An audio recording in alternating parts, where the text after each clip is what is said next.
Welcome, everyone, to another Sunday School for St. James Episcopal Church on this Sunday, June 7th, 2020. Well, normally I think you see someone else called Mission Commander Chelsea in EP320, but they had to blast off. They wanted to go and discover a new planet. So today you get to meet me. I'm conductor CW, and I am on a steam engine train called Agape. And do you know what Agape means? It means love.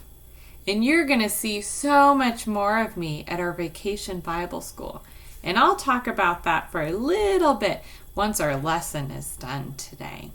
But I am here to go over our Sunday School for today and to talk about our new verse that we have that we'll use for Vacation Bible School too. So today we're going to learn about King David and his son King Solomon, and they want to build a big house for God. And David has this great idea, but it's his son King Solomon that built a grand temple. And if you check out the description below is a link to the email that I sent out that has a list of activities that you can do along with this Bible or this Sunday School today, okay? So first, we're going to do our verse, and we're also going to do our breathing activities, okay?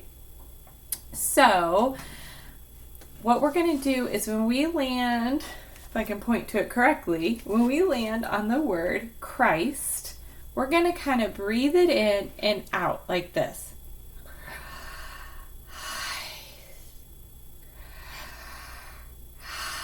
So you can kind of hear me say the word Christ, okay? And that's just to pay attention to the word and how we're breathing and maybe to slow our heart rate, anything like that. And we're going to do the same thing for God. God's a little bit harder because it's only one syllable and it's only 3 letters, but it's going to go something like this.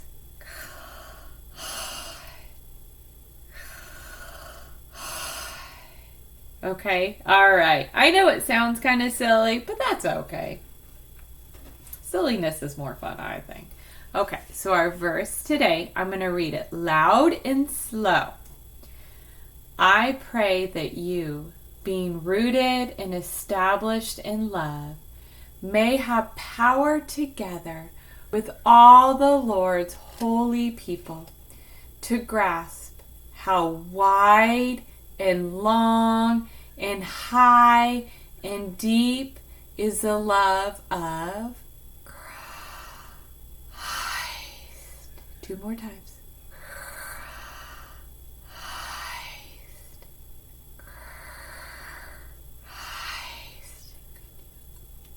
And to know this love that surpasses knowledge, that you may be filled to the measure of all the fullness of 2 more times.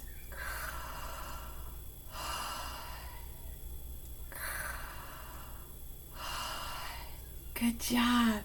And this comes from Ephesians 3:17 through 19, which is the book of Ephesians found in the New Testament, chapter 3, verses 17 through 19.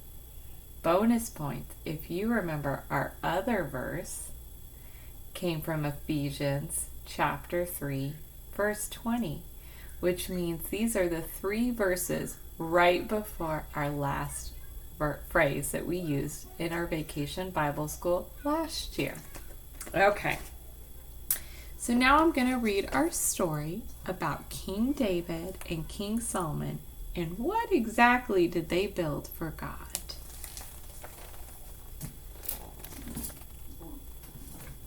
So, what's important, if I can get my book all right, what's important is just the pictures, okay? I'm going to read a different story. So if you can read, you won't hear these words. So here is King David and the prophet Samuel in the Ark of the Covenant, which is believed to hold the 10 Commandments that God had given to Moses. It was very special. King David wants to build a house for God. When David becomes king, he is so thankful to God that he decides he will build a house for God. For all these years, ever since Egypt, God has not had a house of his own. Like everybody else, God has had a tent to live in. Like we have a church building, they would worship God in a tent because they could just pack up the tent if they moved somewhere else. But David has just built himself a nice house, a palace. Now he wants to build a house, a temple for God. Isn't God worthy of a fine house? Wouldn't it be a good idea for us to be able to worship God in a grand temple and not an ordinary tent? But God tells David, all these years I have lived in a tent, and all those years, did I ever complain? Did I ever say, why haven't you ever built me a nice house? No, I have never needed a grand house to live in. So do not build a house for me.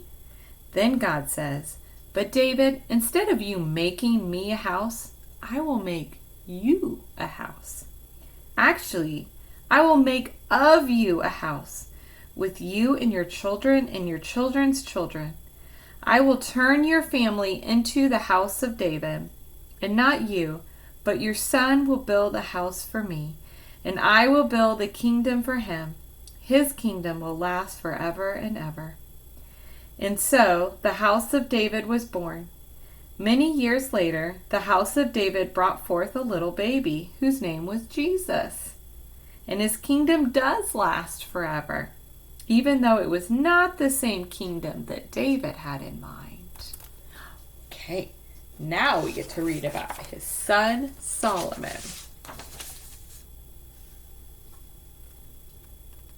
Solomon finally builds the temple. After 30 years as king, David dies. His son Solomon becomes king. Now God never told Solomon not to build a temple for God. In fact, Solomon knows, because his father David told him, that yes, a temple will be built for God, and it will be built by David's son. So Solomon knows that he can finally build that great, rich, beautiful house for God. When Solomon is king, he is very, very rich. He uses the very best materials to build the temple for God. He makes the building very big and very tall and very strong. The outside is made of giant pieces of stone. On the inside, the walls are made of cedar wood, carved with fancy pictures. Then Solomon put gold all over the inside walls and in every room and on the altar. There is gold everywhere. It took 7 years to build this giant temple. Solomon also built his own house, a palace. It was as fancy as the temple, and it had precious stones all over it. The palace took 13 years to build. The temple and the palace also took a lot of people working and a lot of money. Solomon had to take money from the people so he could get the materials to make the buildings. And when the materials came, he forced men to work just like they did in Egypt. Meanwhile, Solomon got richer and richer. He also had lots of wives, and sometimes he worshiped the idols that his wives had instead of worshiping God. So even though Solomon built a beautiful temple for God, this did not make God happy. God does not need a temple to live in. God wants a good heart to live in. So after Solomon dies, his kingdom does not last. The people who were forced to work, the people who had to pay for Solomon's palace and his riches, They decided they did not want Solomon's family as their rulers anymore. And so the kingdom of Israel falls apart. When it does, it is ready for some other, stronger nation to conquer it. And this is what happens. That's a good lesson for us, huh? To know that God does not need something big and grand, doesn't want us to be selfish, wants to share what we have with others. So, some of the things and activities you can do is one, to build Solomon's temple. So in the email or in the description below has some links that you can make and a kind of a blueprint of what Solomon's temple would look like. I had passenger Adrian build Solomon's temple out of Legos. You can use building blocks, Play-Dohs. There's lots of different ideas. This is his temple. So if you could imagine, a person would be just about those green bumps high. And that's how big this huge temple was. And they would enter through here. Now I'm going to tip it over. Hopefully it doesn't fall over. And you can see there were 3 big rooms. So you had the first one when you would enter, and then the big room where people would gather, and this would be the holiest of holy rooms for them. So imagine this, completely covered in gold. Everything was gold. That is crazy. Kind of like this gold on my hat. Oh wait, that's not really gold. Psh, that's silly.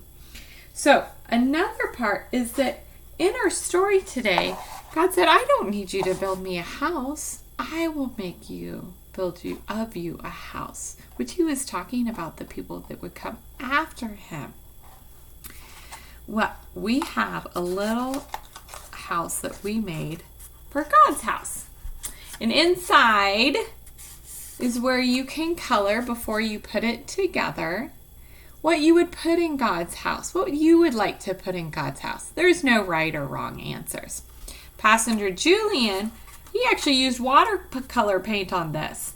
But you know, you can do crowns, markers, however you want to. And then we cut open the door because God's house open for everyone. That's right. Everyone is open to God's house. So you could put maybe a heart in there.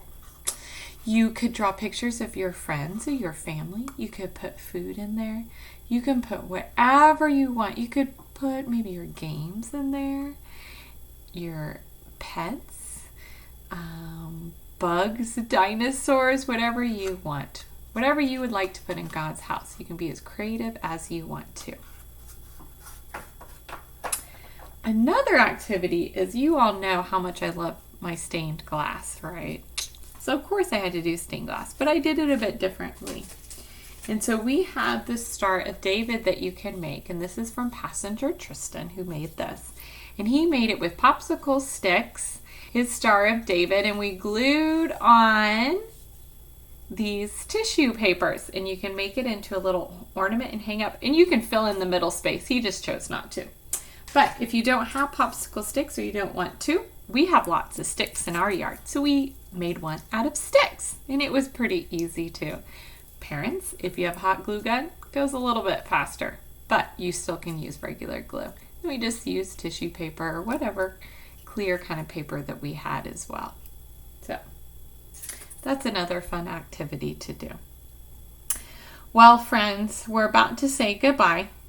Now, we have our Vacation Bible School coming up, and it's going to be done all online, and we're going to have lots of videos. But we're going to have an opening celebration and a closing celebration. We have lots of fun things to do. Conductor CW will be your steam engine conductor, coming up with lots of creative, fun activities to do. So tell your parents to register, and it's July 12th all the way through August 9th. So, my friends, I miss you so dearly, and I think about you all so much. Feel free to have your parents take pictures of the activities that you did today and post them on our Facebook page, okay? Until next time, I love you all. Mwah!